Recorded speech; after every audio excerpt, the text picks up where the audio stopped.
El rey que devoró el mañana. Mucho antes de que el hombre inventara los relojes para medir su agonía, el universo no conocía el orden, solo el latido violento de la creación.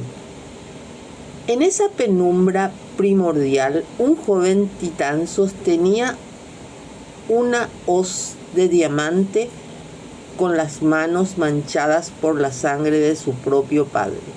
Su nombre era Crono y acababa de cometer el primer gran crimen de la historia para liberar al mundo.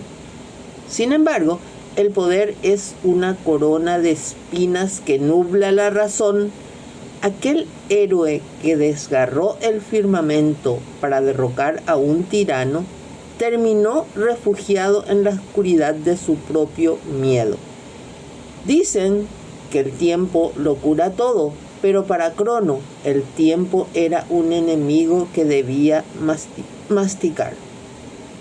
No se conformó con gobernar el cosmos. Decidió que para que su trono fuera eterno, el futuro nunca debía nacer. Esta es la historia de un dios y su hoz es la crónica de un hambre insaciable que convirtió un vientre divino en una prisión de sombras. Y de cómo una simple piedra envuelta en engaños fue capaz de detener un reloj de un imperio. Hola, ¿qué tal? Bienvenidos a una nueva historia. Soy María Rolandi y les invito a que me acompañen por unos minutos para descubrir los detalles de una historia sorprendente. Gracias por sintonizarnos. Si este video te gustó, dale me gusta, comenta, compartí y suscríbete a mi canal. Soy Sepni y me darás un espaldarazo para mi proyecto. El estómago de la eternidad. El ascenso y caída del rey del tiempo.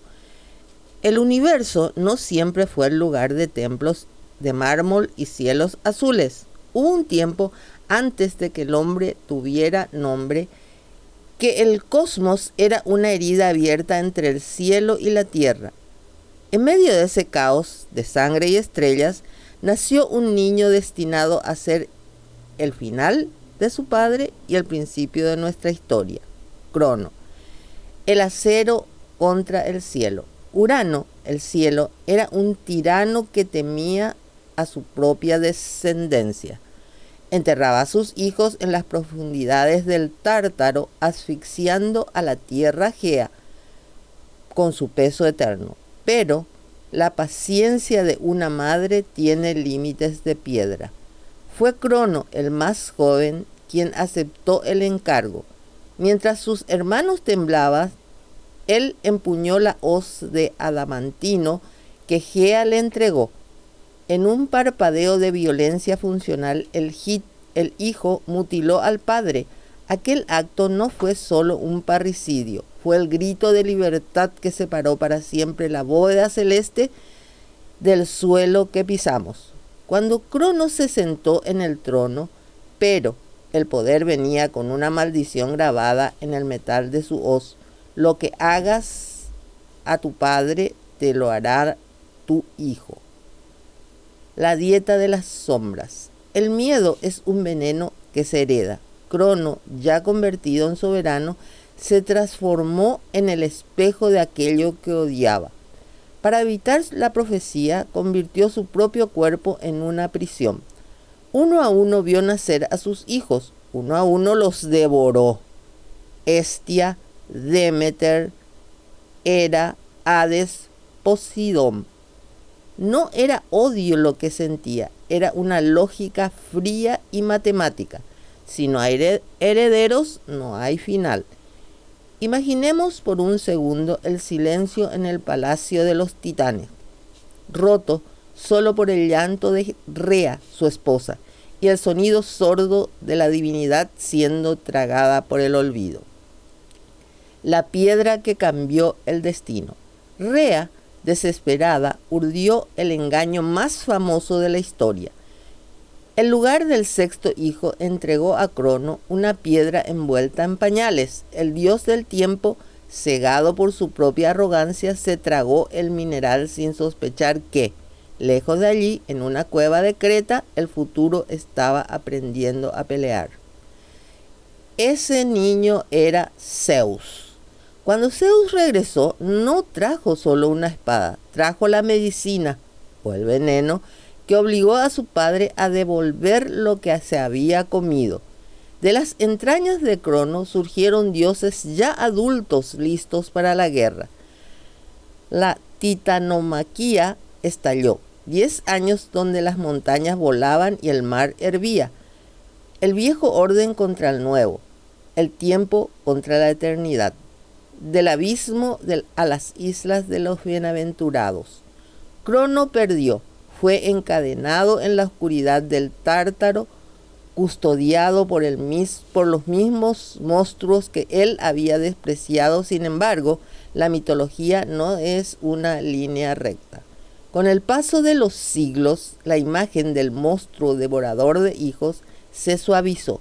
Dicen los antiguos que Zeus finalmente perdonó a su padre y lo envió a reinar sobre las islas de los bienaventurados. Allí, Crono se convirtió en el señor de la Edad de Oro, un tiempo donde no existía la vejez, ni la envidia, ni el dolor.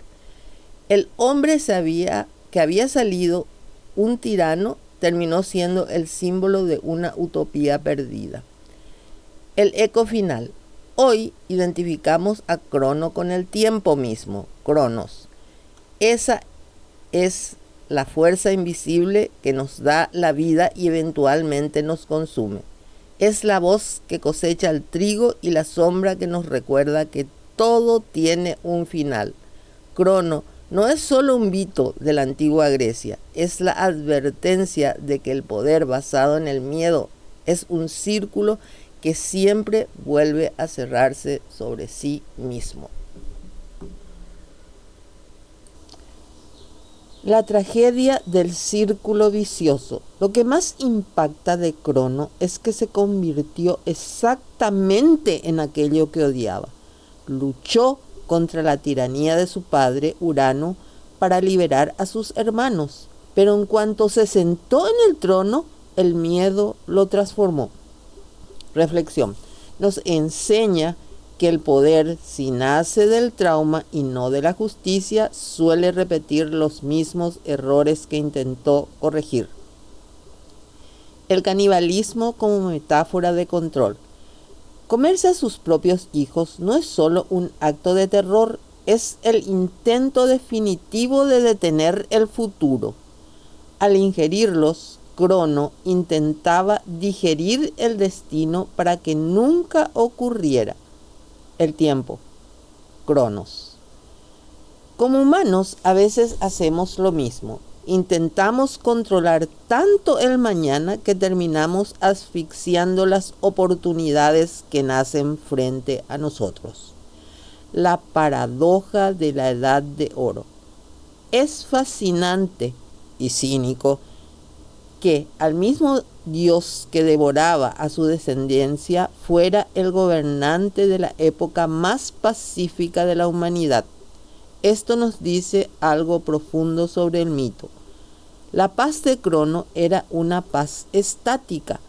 En su reino no había progreso, ni vejez, ni cambio, porque el cambio significaba su caída. Era una perfección congelada en el tiempo. El destino es un cobrador implacable. Crono es el recordatorio de que no puedes esconderte de las consecuencias de tus actos. Por más que intentó ocultar a sus hijos en su vientre, el hijo que no pudo devorar, Zeus, terminó siendo su ruina. La piedra que se tragó no era solo un mineral, era el peso de su propio engaño. En resumen, Crono me parece el espejo de nuestro miedo más primario, el miedo a ser reemplazados. Es la lucha inútil de lo viejo contra lo nuevo, de la experiencia contra la energía, de la permanencia contra la evolución.